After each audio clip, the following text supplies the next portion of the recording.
I'm back. Okay, so for anyone wondering where I've been, the reason I haven't really been uploading videos, although I have actually gone online over the past few weeks, is because I was on a trip. I'm here to talk about the episode of Arrow. I forget what it's called, but it was the episode before the last one. And, the plot of this is it actually has two plots, which I think is a little bit of a problem, or actually, it's sort of a major problem.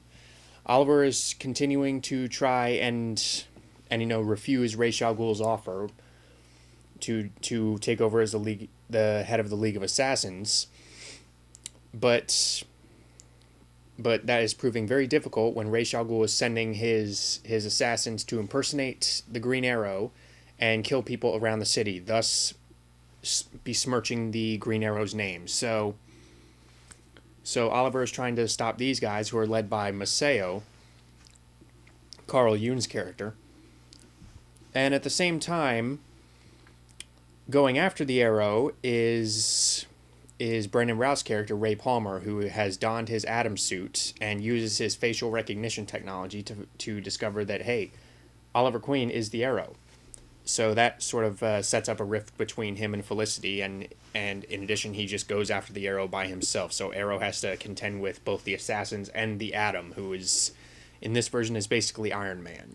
I mean, I don't know if he's actually going to shrink down to subatomic size anytime soon, but the suit's cool. I like the suit, and a sort of B plot involves the Suicidal Tendencies, that's what it's called. Okay, so a B plot has to do with the Suicide Squad. John, Diggle, and Lyla are called away on a mission on their honeymoon. I mean, they just get married, and they're called away to rescue this senator or some important U.S. guy from a hostage situation in a foreign country. And the two members of the Suicide Squad, there are really only two members of the Suicide Squad who join them this time. It's Deadshot and Cupid, who showed up in a previous episode of Arrow as a villainess, as the woman who had a crush on the Arrow, and now she's joining up with the Suicide Squad. And I was happy to see her back because she was a lot of fun, and she's a lot of fun here.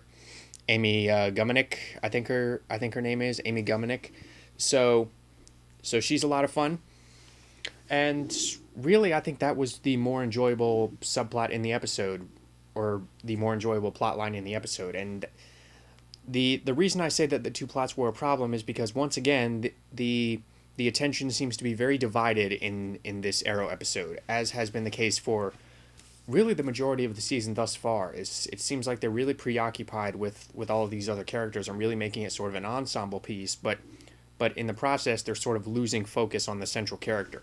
Now sometimes the other plot lines that they come up with are interesting, sometimes they're not. But thankfully the Suicide Squad is a plot line that I generally enjoy, hence why I generally enjoyed this episode, despite how divided it was. It was sort of, I don't want to say fragmented, but again, you sort of see where I'm coming from, in the sense that these two plot lines were generally completely disconnected. So it was a little hard to really fully develop either one. But with that said, what we got is fairly enjoyable on both sides. It's just that I think both of them could have gotten their own episode, honestly. So yeah, that really sums up the biggest problem. But again, the two plot lines themselves are enjoyable. I mean, I enjoyed seeing Oliver grapple with Ra's al Ghul besmirching his name, a name that he has worked to build up for a couple years now. I mean, he's worked hard to build some esteem in the city for himself, and now here's Ra's al Ghul just kind of bringing it down.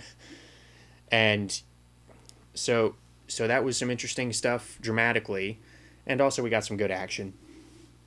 And also the character of Ray Palmer, he finally gets to do something in regards to the central story. And because he goes after the Arrow, and he says to Felicity, I thought I could trust you. And, for I could kind of see where he was coming from, honestly, because here's someone who lost his wife in, I believe it was Slade Wilson's invasion of the city. And he's finally opening up to Felicity. He finally feels that he can trust this person who seems to be on common ground with him a lot of the time, and all of a sudden it's revealed that she knows this huge secret and she hasn't told him. So that understandably creates a rift between the two.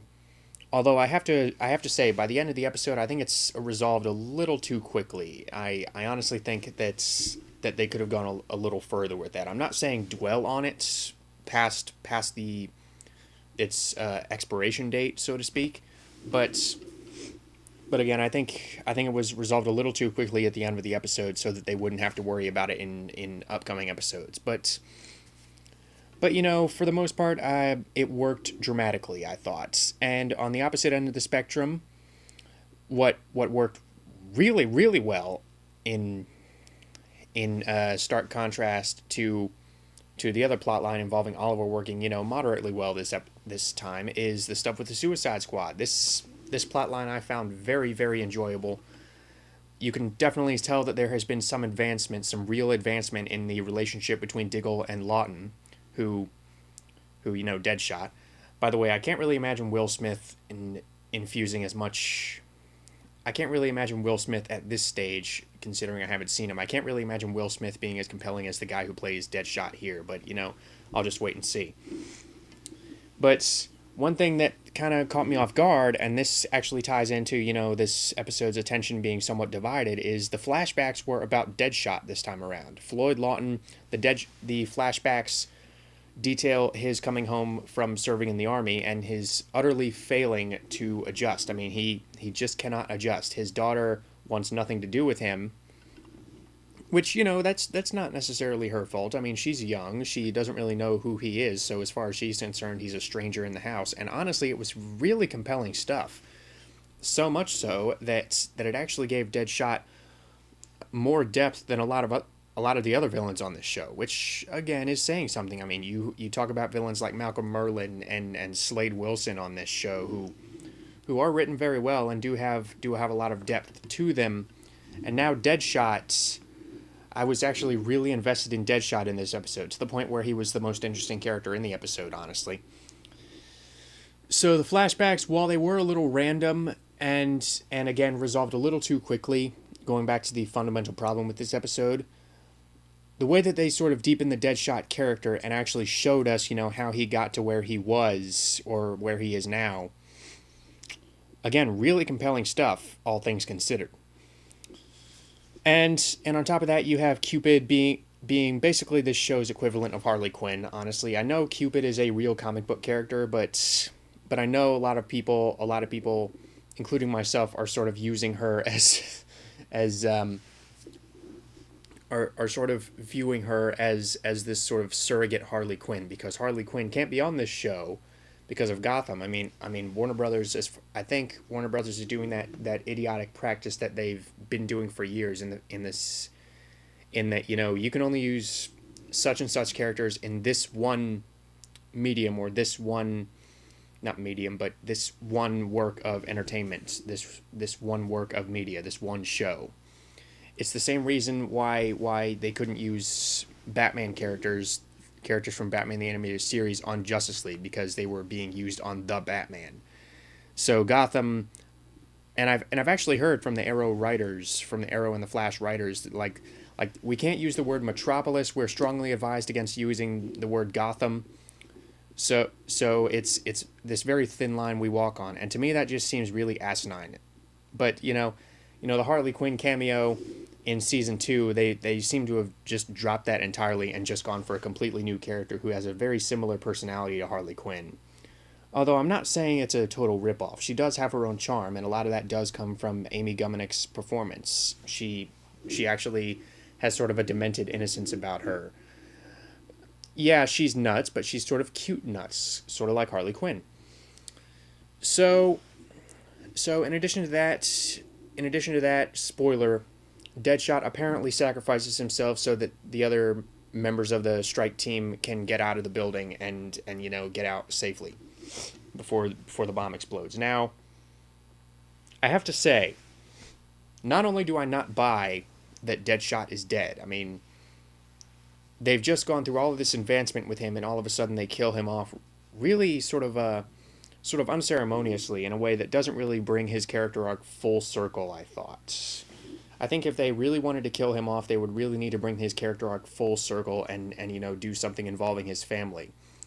I mean, having him killed in action like this sort of seems like they're pulling a fast one. Like they, in fact, here's what I'm thinking. Maybe he knows that as long as Amanda Waller has him on this leash, he can never really make any advancement in making his way back to his family. So maybe he wants everyone to think he's dead.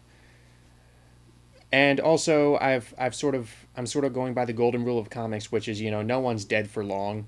Honestly, no character is dead for long. If a character is popular, they're going to bring that character back, even if they kill them off. I mean, a lot of comic book characters have gone through that treatment. Superman's dead, okay, we bring him back because we can't kill Superman in the Superman comic because then we lose the comic.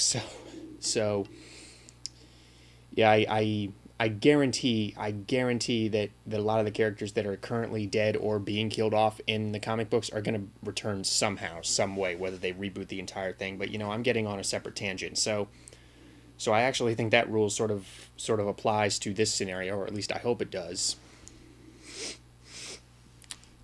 So yeah, I generally enjoyed this episode. I enjoyed the stuff with Suicide Squad more so than I enjoyed the stuff with the Arrow.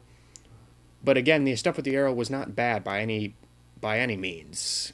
I just wish that each of these two plot lines had gotten their own separate episode instead of trying to squeeze them into one episode and essentially having, I don't want to say an ADD episode, but sort of again, an episode that with divided priorities. It seems like sometimes the episode wanted to focus on this plot line and sometimes the episode wanted to focus on this plot line, and there was nothing connecting them. So it was really sort of jarring when they cut between these two, and that was really the biggest problem, like I said before. But again, I did enjoy it.